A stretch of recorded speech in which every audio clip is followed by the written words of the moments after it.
Nagbongie era yanga go my mume. Oh, I wanna get ama sera me. I wanna walk you. Nagbongie era yanga go my mume.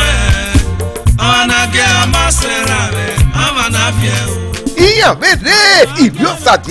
The wonderful twins and the magnetic stars of Benin. Nagbongie or Master Nagbongie.